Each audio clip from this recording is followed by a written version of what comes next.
all you have to do is the math. You realize that the large majority cannot earn a living income. It's crazy. So what happens is it becomes a part-time industry. As a new agent, you do think you know what you're doing when you go into the business, but there's so much to learn. If some of those part-timers and the people who are marginally competent decide to quit, that's good for everybody else because, again, there's a surfeit of agents. There's just not enough business to go around. Welcome back to Nevada Realtors Today, your place for timely updates on the news and trends that matter to realtors in the Silver State. Now let's join your Nevada Realtors President, Brandon Roberts, and Nevada Realtors CEO, Tiffany Banks, for today's episode of Nevada Realtors Today. We are joined today by Steve Brobeck, the Senior Fellow of the Consumer Federation of America. But this is not what you've been doing for a long time. What have been your other titles there? Because you've had quite an impressive career. Well, thank you. And I really do appreciate the opportunity to join you and chat with you and Brandon today. My career really began as a college teacher throughout the 70s. I taught American Studies in Cleveland, and but also with my wife organized a consumer group that worked with neighborhood legal services there to help low and moderate income consumers resolve problems. I had an opportunity to join CFA at the end of that decade, and within several months, I was invited to be executive director and CEO. And so from 1980 until 2018, I was the executive director of the Consumer Federation of America. Now, on real estate, I got involved in real estate brokerage when in 1990, I had probably the misfortune of reading the hundreds and hundreds of page report by the FTC on the industry that they released in 1983. And I realized that no one else in the consumer movement was addressing brokerage issues. I mean, my view is that every important industry, and you certainly are part of an important industry, needs sort of a little bit of a watchdog. This is a competitive free enterprise society, and the press plays that role too. So I decided to just on a very part-time basis to start doing some reading and research on the industry. And I focused first of all on the sub-agency issue.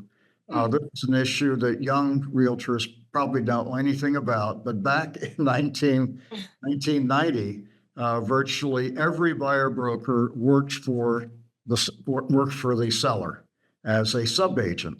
And that put them in a real quandary because, how can you tell your client that you're not representing them, that you're representing the seller? Mm-hmm. And what really happened was there was a violation there by massive numbers of buyer brokers who tried to represent their buyers, did not really represent the sellers.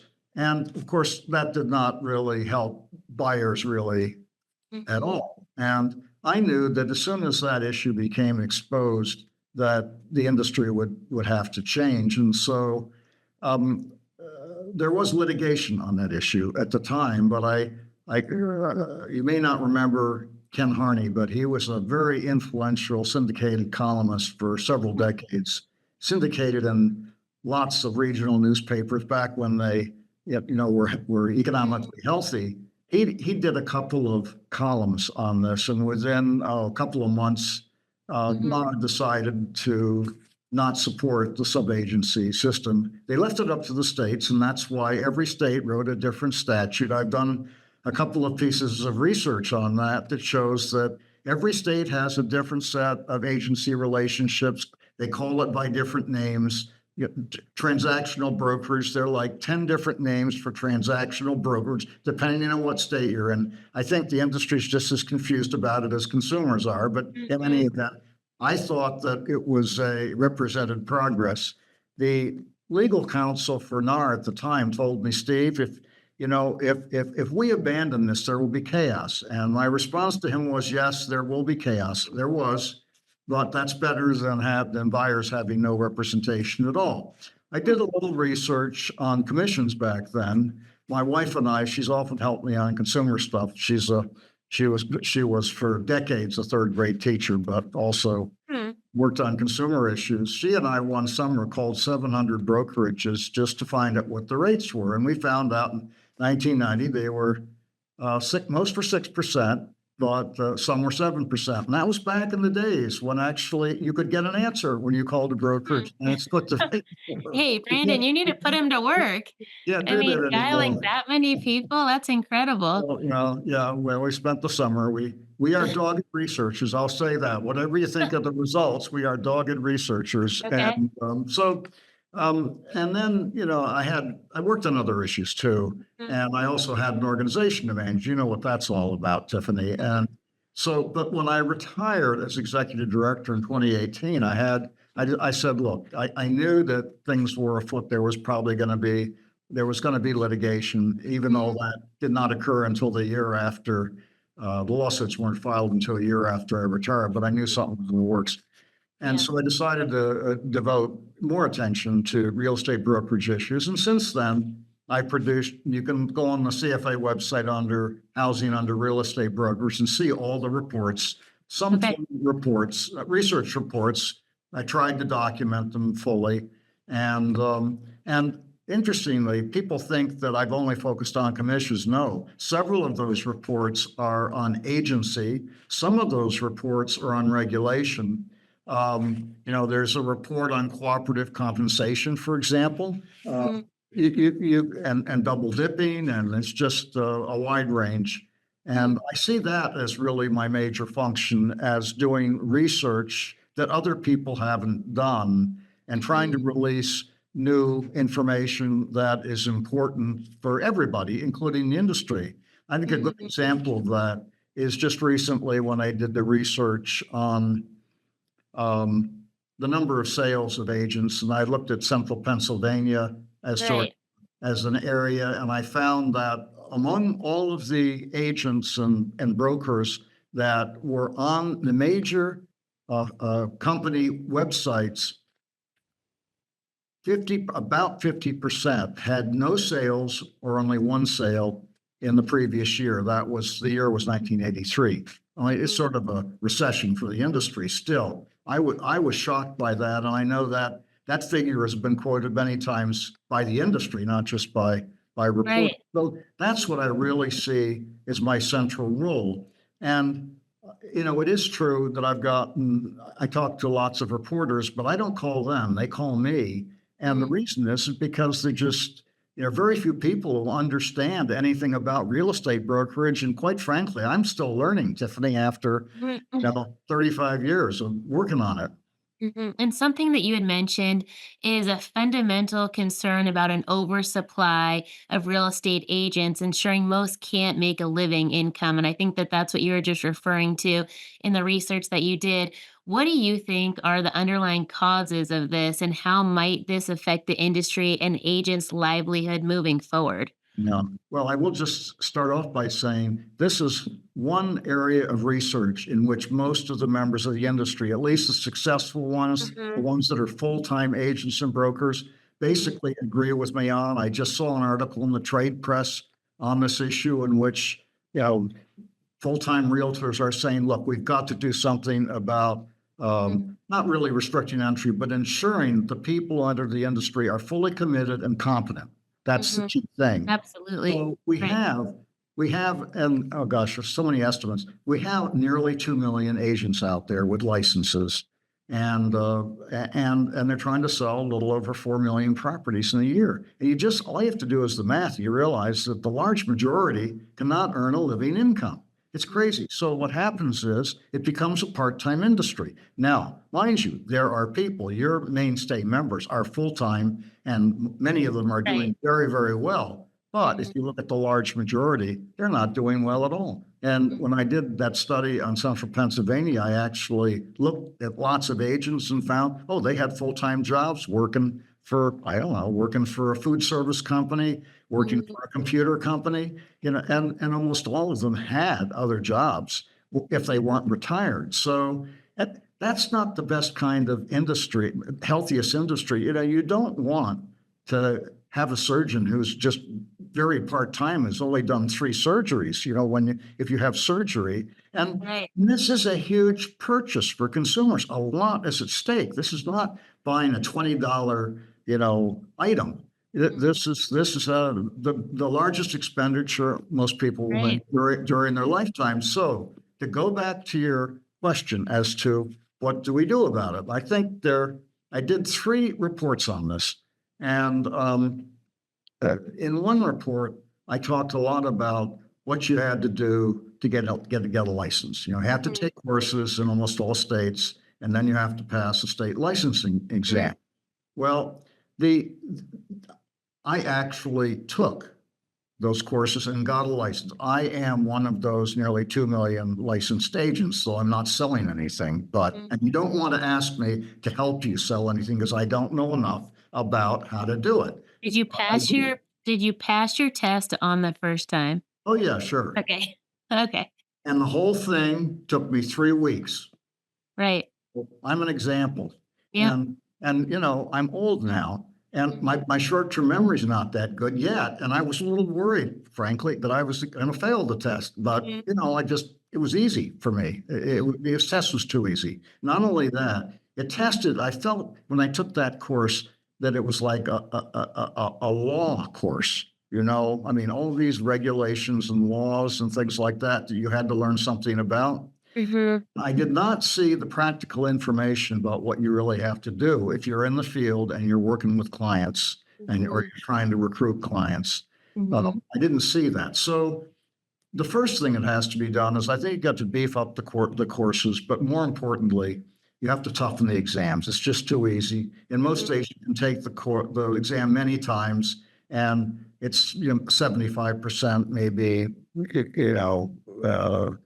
percent that you have to score in order to pass, and that's a C, right? But I'm not sure that that's an adequate standard here. And I think one state even has 65 passage. I think that's something that actually in Nevada we talk about almost every legislative session and for many, many years of what can we do to make sure that our industry is elevated? Is it pre-licensing? Is it post-licensing? And so, Brandon, do you remember? I think it was 3 or 4 sessions ago, we made sure to increase how many continuing education credits you have to take every other year, and make sure that contracts are an emphasis. And we absolutely, really, really, really value the brokers that take the time to work with their agents and help them understand and have these training courses on, as a new agent, you do think you know what you're doing when you go into the business, but there's so much to learn, and you want to learn from the right people and be exposed in the right way to help your client, the consumer, the best you can. I commend you for taking that initiative. That has to happen all over the country. And, it's very difficult to change rapidly. You just have to keep at it. And I think that if the exams were made tougher, another thing I found is that quite a few of the questions any intelligent person could guess the answer to correctly. I actually show an example of that in one of my reports. So the second thing, however, is once you get the license, there has to be some kind of mentoring. Right. And we call it mentoring, call it internship, call it other names. Other industries have that. You can't go out and do electrical work on your own. Once you get a license, you have to work with an experienced electrician. And the same thing should be true in the real estate industry. And I think one company has a mentorship program. I don't think that sporadic efforts are going to work. I think actually NAR has got to take some initiative here and develop a program and try to persuade the biggest companies, to adopt it. And I have no problem at all with the students or the mentorees paying for that. Because, today, in half the states, they don't even have high school education. Mind you, almost all of them do. And half of them have a college degree as well. But Brandon, do you have mentoring in your office, for your new agents? Yeah, so every agent that joins our company has to go through an apprentice program. which is 5 transactions. The first 2 can't even be in their name. They've got to be under their mentor's name. They've got to do a couple transactions to earn the right to write a contract. And that was just a conscious decision we made after just knowing that if we're going to make a change in this industry, it's got to start with the brokers. And you mentioned earlier about making the test harder. I have mixed emotions on that because I think sometimes the testing, some people test better than others, and some of my best agents that have over the years have been people that have struggled with this test. They're just not good test takers, but they get everything else. And so I really believe it comes down to brokers and how they're held accountable for the people that they take under them. Too many brokers just take agents' numbers, and because some sell, some don't. And I mean, it's really a mathematical formula, sad to say, in our industry on how to make a profitable office. You've got to have a certain number of agents. And if you look at almost every company across the board, the percentage of who sells, who doesn't sell, is almost the same in every company. Yeah. Well, I commend you also for having that program. I know a number of brokers do. I mean, my view is that most of the industry is competent and is honorable and is trying to do, the best they can to serve consumers. But it's such a large industry, and we know from industry sponsored reports that not everybody is competent, experienced, or in some cases, not even honest. So that's the challenge of the industry. It's sort of the consumer group's challenge as well. It's great that you're doing that. I wish that were universal. I have talked to a lot of other brokers about this, and they seem to think that if you go through 5 transactions, and you're reasonably smart and competent, that you can learn an awful lot and what you need to know in order to do it yourself. Yeah, unfortunately, it does need to be an industry-wide thing, because if an agent comes in and talks to us and they don't want to go through that kind of a program, they'll just go to another Exactly. broker. Right. That's why. So, I've actually talked to NAR about this, creating a program. I think it could be a significant source of revenue for them. I expect, and a number of other people expect, they're going to lose some members. Who knows how many? 5%. I've heard 5% to 20% to even more. I can't even guess myself, but they're going to lose revenue. But this is a legitimate way, I think, to increase revenue for not only the national office, but also for the state offices if they were sponsoring a mentorship program. And you could provide financial incentives for the brokers to, take on the folks who go through the mentoring program. I think it's too much of a stretch now to go to the legislature and ask them to mandate it. That's just not going to happen. But if you could create a really attractive mentoring program, and that the brokers could see that the people who go through that mentoring program are going to be the most productive and committed agents, I think then it may just, become popular. Yeah, I think all those are great suggestions, because you want to empower them to know that they can be successful in this business. And I think that that type of mentorship does empower them to know, if they're asked a question, how to answer it, how to navigate. And I think the stronger they feel, the more confident you feel in anything, the better you'll do, and the more you'll like it, and the more successful you'll be. So I think all of those are great ideas. What other solutions would you have to this issue?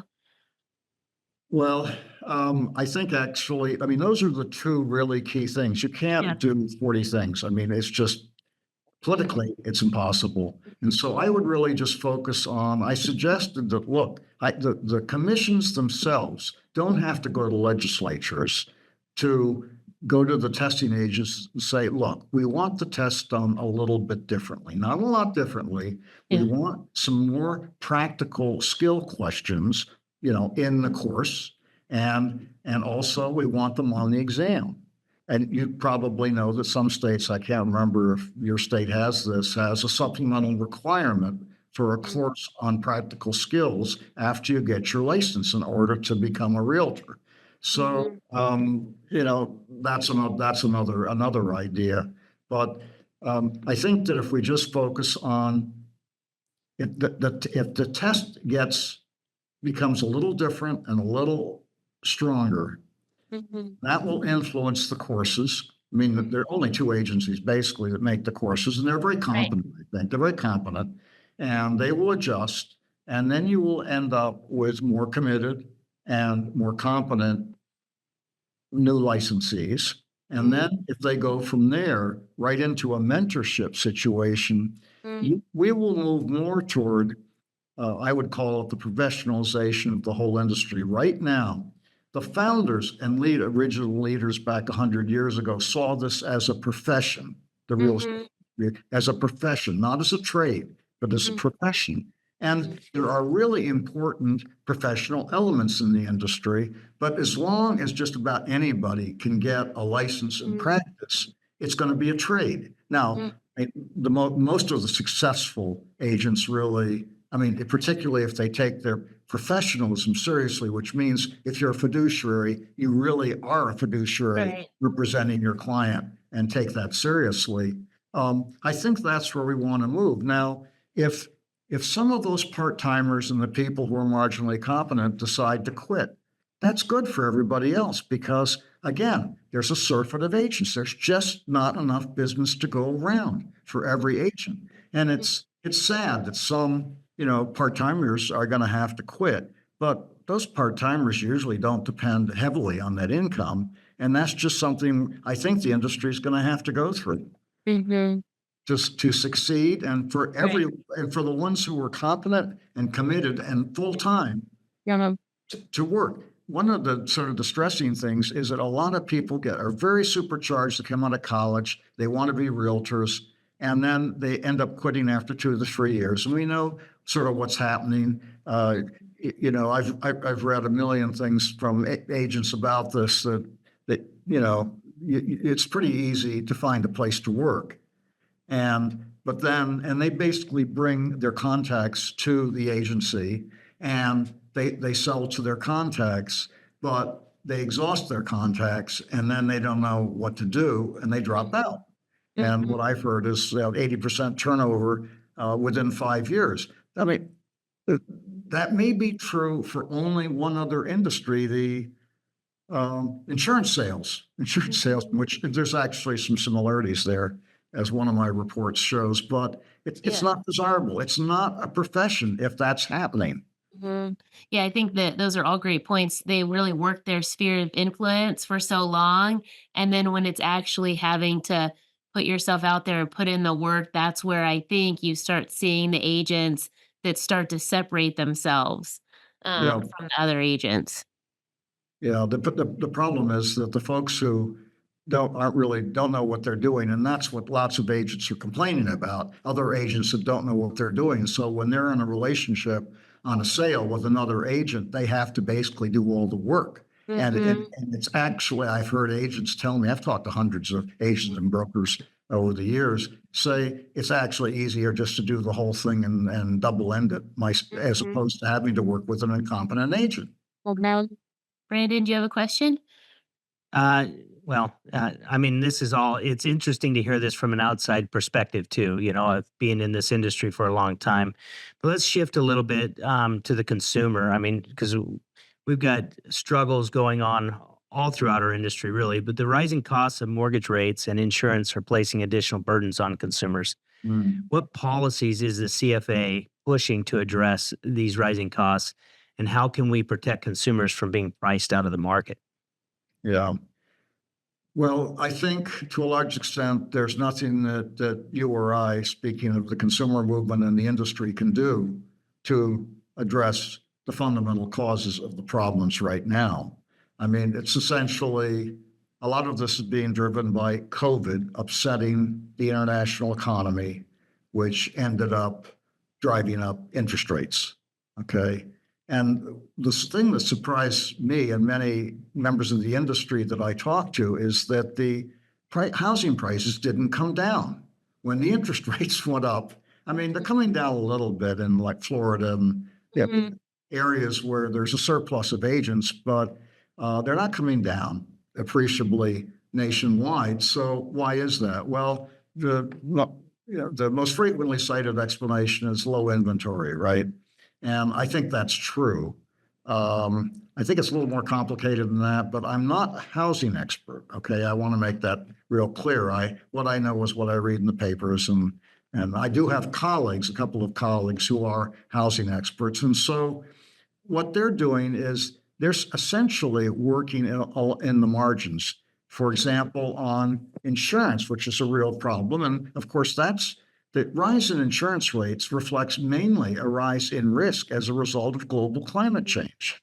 So what do you do about that? I mean, there's no simple solution to that, to the increasing risk. And so what our insurance experts try to do is make sure that there really isn't gouging as a result, because it's easy for a seller to say, "Oh, look, my costs are exploding," and then you basically not only hike your prices to reflect the cost, but you add something on as well. And we call that price optimization, where, because in the insurance industry, which is a fairly heavily regulated, it's supposed to be cost plus. You're entitled to a profit rate, but that's on top of your expenses. So the solution there also is work on the costs. And CFA took the initiative to set up a collaboration with the insurance industry back in, 88 or 98 or so, 97, in which this organization, which is now the leading organization on automobile safety in the country, is a collaboration of safety experts, consumer groups, and the auto insurance industry. It's called Advocates for Highway and Auto Safety. And they have all kinds of activities directed at reducing the costs and increasing consumer safety. So that's the kind of thing we do. But again, we're up against these huge forces, of the COVID-related economic disruptions and price escalation, and then also the problems of low inventory.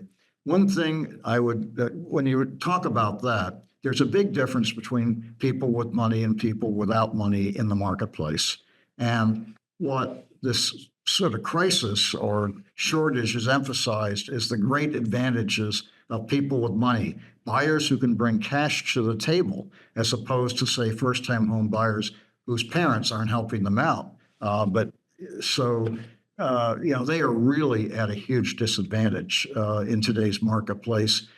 And frankly, the rational thing for many of them to do is to not buy right now. It's to essentially save money. Take the equivalent of their mortgage payments, put them in savings, CDs, whatever, to build that up so that then they can, when the interest rates come down a bit, they can afford to go in and buy the house that they want, and they'll get better terms because they'll have savings. They won't be struggling to cover the closing costs. So, I mean, that's another option. It's not an option that your members want to hear because they want to sell houses now.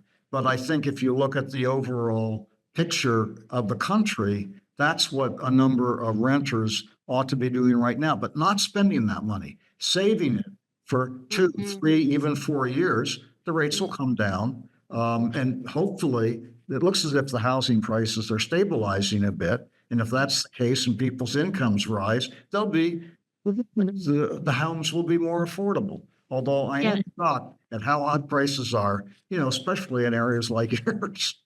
Yeah, we actually talk about that all the time, of giving tenants, the tenants that we speak with, the encouragement to actually save and not have that frivolous spending, and know that first time home buying is possible. And that's something that is like we're very passionate about, is making sure that everyone can achieve the American dream of home ownership, whatever that looks like. But I think helping them get to that place, because we want, like, I know our agents want to make sure that it's the right person in the right home for the right person, so you don't get into something and then you can't afford it. And you Exactly. can actually get to a place that you can purchase, the biggest asset, hopefully, of your life, and have that generational wealth. I just met someone this week.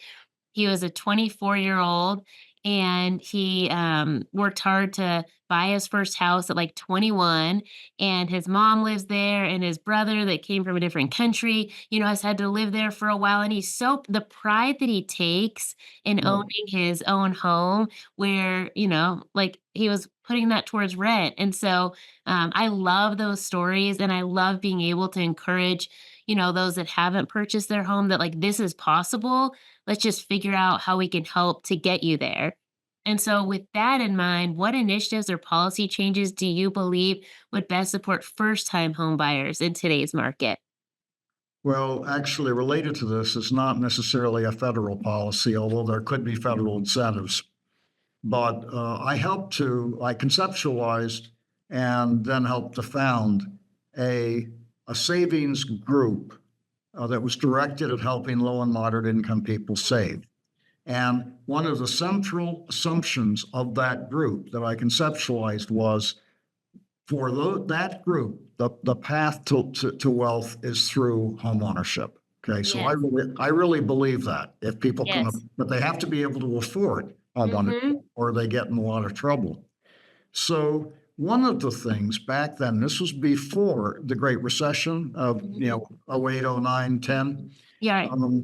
The banks were really interested in providing incentives to people to save. They would, for example, if you save a certain amount every month, we will guarantee you a mortgage at the regular rate. We'll maybe provide an incentive, some kind of incentive. I Mhm. think we're not just talking to the federal government. You just can't always look to the federal government for solutions here. I mean, this is something that could happen, should happen at the local and the regional level. Mhm. You want institutions, a number of institutions, to collaborate to create programs so that people are, making the decision to save that money for home ownership, Mhm. not just to spend it on, the things we like to spend money on. Right. So that is an area that I think really needs to be pursued, and I'm going to be doing more research on that. Okay, Mhm. because I really am concerned. My focus has always been low and moderate income LMI households all along, even when I was in Cleveland, and so I think that would really help. The problem we're up against, I guess, is the banks are sort of pulling out of mortgages, right, to an extent. And not only that, when they make them, they sell them. So, maybe the credit unions, we need to start working with them, but there's Did got to that be program more. go away? The program that you created, did that go away? No, it still exists, but it's not as in robust form. I mean, we had people in cities from all over the country coming to us for help to set up that kind of group. Yeah. It And, sounds great. Like, what an yeah, opportunity for people to be educated and help, because I think sometimes some of these things are overwhelming, right? You don't know yeah. where to start. You don't know, as if it's something's a nice to have versus a need to have. So what you save for, or you want to make sure you're taking care of yourself and your family. But I think actually those types of programs that could actually help guide you, I can't see why someone wouldn't take advantage if they knew it existed. Well, the thing about the program is it wasn't just education, it was motivation. I was thinking Mhm. Tony Robbins as I was Yeah. conceptualizing that program. Yeah. You know who he is, right? Yep. Anyway, sort of old hat now. And also, we got the banks to support it. Right. The banks offered to every Hmm. American saver what Yeah. they offered basically a free savings account. They Mhm. wouldn't charge them fees if Yeah. they only had $200 in the account. And so the what really hurt that program was the Great Recession. The banks Yeah. lost interest in that program, but I don't know why it couldn't be resurrected, especially in local areas. And I would think the realtors would be real interested, Mhm. in that. I mean, the individual realtor is trying to make a living, right, on a Right. day-to-day and month-to-month basis. But an association and some of the more successful realtors who don't have to, worry about getting compensated every 2 weeks, could take some leadership here, talk to banks, credit unions. Most of them won't be interested. If some of them are, create a Mhm. program and then publicize the heck out of it. And I think you'd get a number of people who would sign up for that. Mhm. Instead, I mean, we seem to be doing now is, well, we do need more grants, right? There are federal grants. I don't know what you have in Nevada. Most states have some kind of state or Right. private grant program. Mhm. CFA fully supports those and would like to expand those. But, Mhm. that's easier said than done, especially at the state level. So that's another thing that we need to do. Mhm. Brandon?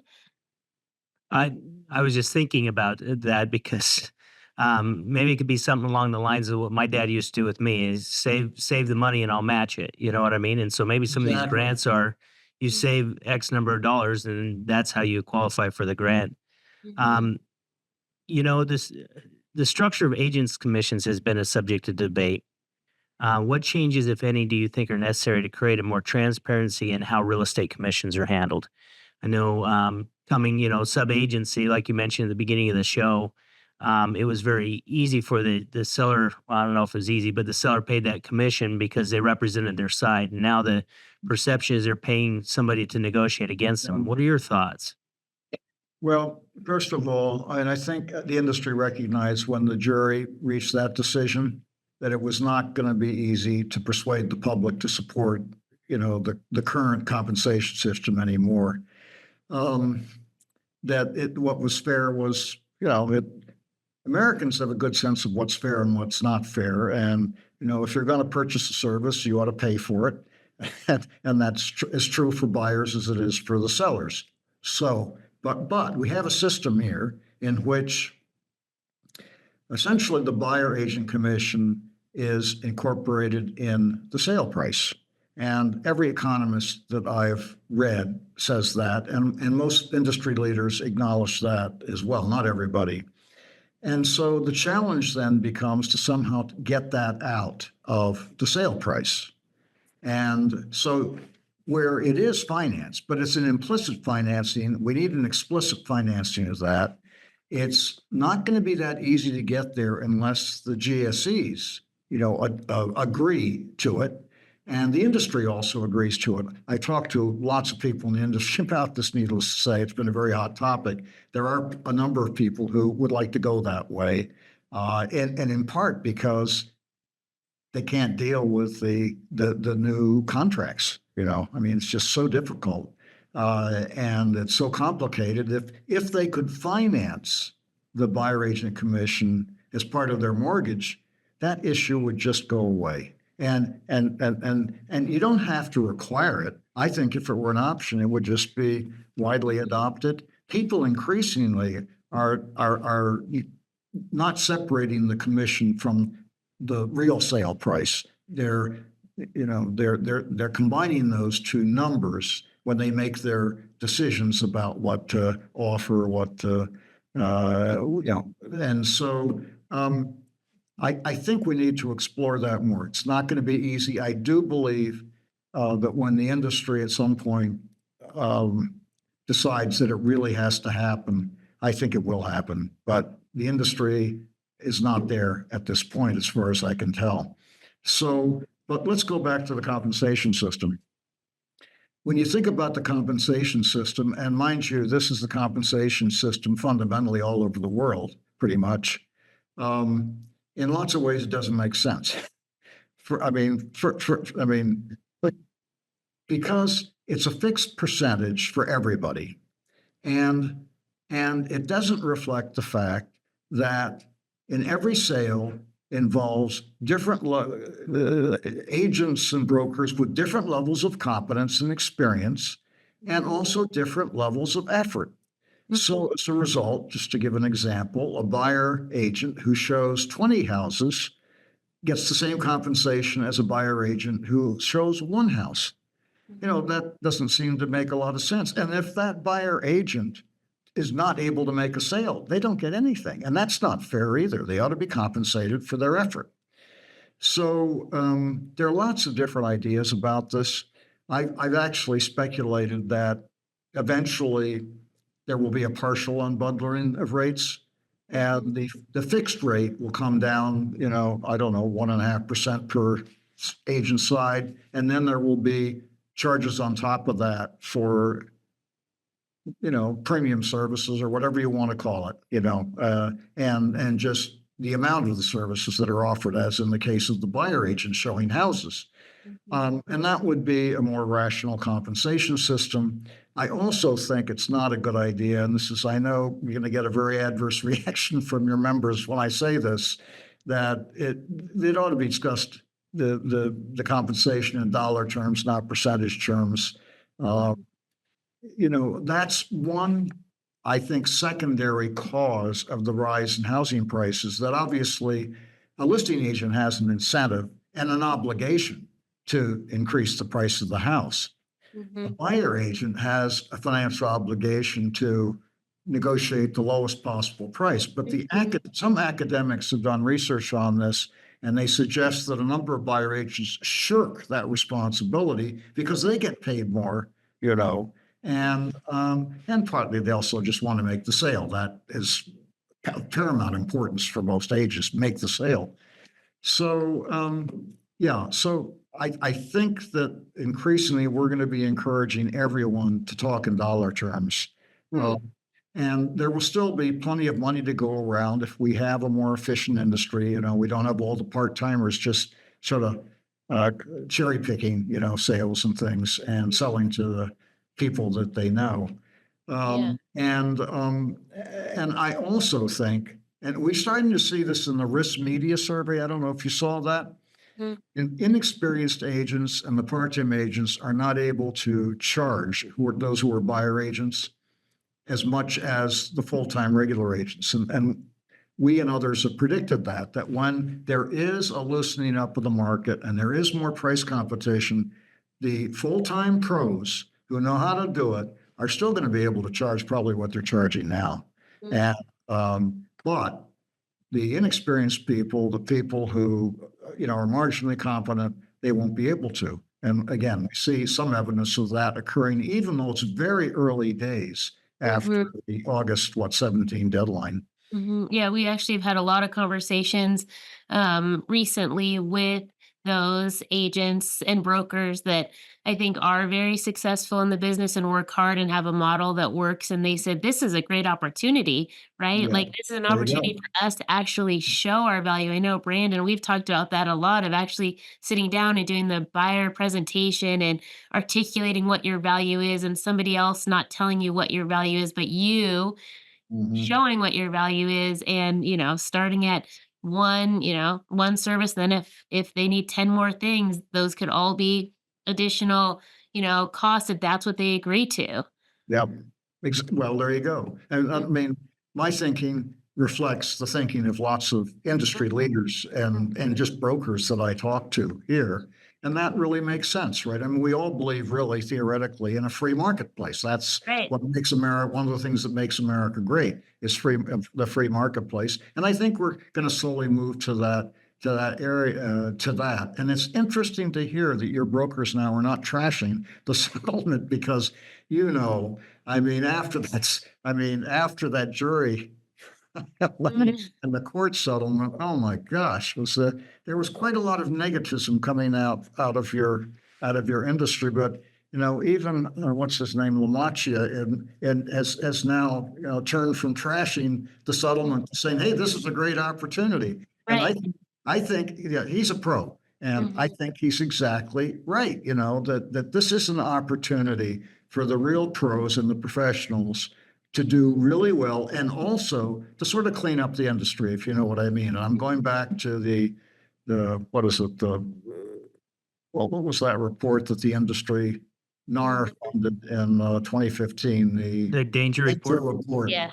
I mean, that report interviewed over 7,000 members of the industry. And one of the prime findings was there are a lot of agents out there that are marginally competent, incompetent, and some are dishonest. And that's a reality. It has to be addressed. When that is addressed, my view is a lot of other problems are going to go away, and the critics are going to go away as well. And even Notorious Rob has come to that conclusion. I don't know if you read him. Yeah, we know him. Read it today. I mean, Yeah. this is Yeah. like 4 months ago, he wrote a piece. He said, "Oh, I've studied this and I've come to the conclusion it's the surplus of Asians, that sort of underline all of this." And it's not all of it. It's not all of it, but it's No. a lot of it. And it Yeah, drives behavior. If you can't, if you're having trouble and you're really good at what you do and you can't find clients, that's going to affect, your attitudes about everything. right. And I think, like change is hard, right? And I think that Uh, in our industry, when you're used to something happening that, the same way that it's always happened, and again, like Brandon and I are on the front lines a lot of, the feelings surrounding all of this and but at the end of the day, I think we have no option but to push forward. We have no option but to try to look for the best and help be part of the solution instead of, picking on the things that could have been done better. And so, we so much of what we do as an organization is not just for our realtor members, but it's for their clients. I think through every single legislative session, the overwhelming majority of our bills has to do with the homeowner, whether it's property taxes or summary evictions or the right to do what they wish with their property, that we're making sure to protect all of those things. And so I think sometimes that's not fully understood, No, and it's not. so it's a lot. It's been actually not like it's been fun times, but it's been exciting for Mhm. Brandon and I to just think through opportunities and even sit and chat with you today over some ideas that you have. Brandon and I may be calling you a lot in the next year to talk through. We want to do something the best way that it can possibly be done. We again want to be part of the change and not, make things more difficult on others. We want to make sure our members can put food on the table for their families, but also that things are done in a professional way and the consumer is protected. So all of those things. Well, I mean, all of us do better in the long run if that Yeah. happens. Mhm. Yeah. Absolutely. Brandon, do you have anything else? No, I'd say this. I mean, it's kind of as this conversation's evolved. You talked about the danger report. I mean, Swanepoel and T360 just put out the follow up to that, and it's called the Opportunity Report. So I think there's a lot of opportunity now to get better, to increase your market share, but ultimately to kind of look within. So I Mhm. thank you so much for your time. Yeah. I appreciate the opportunity. Thank you. And I'm always available to talk about anything. Thank Uh, you. so I have a little bit of free time because I'm Okay. not on a paying job anymore. Okay, good. Well, what else do you do in your free time these days? Oh, I watch too much football. Okay. Who's your Nothing team? wrong with that. Who is your team? Well, I like college. I like college football, Okay. and so well, I mean, we were in Ohio for 10 years. Yeah. We worked for Ohio State. I like the SEC though too. I Yeah, enjoy that's watching fun. the SEC games, but I also play tennis. So Oh, and I do a awesome. lot of reading. And my wife who just came in. Well, we go out and look at art museums and things like that. So Well, that's awesome. Well, thank you so much for taking the time to join us today and enjoy your evening. you too.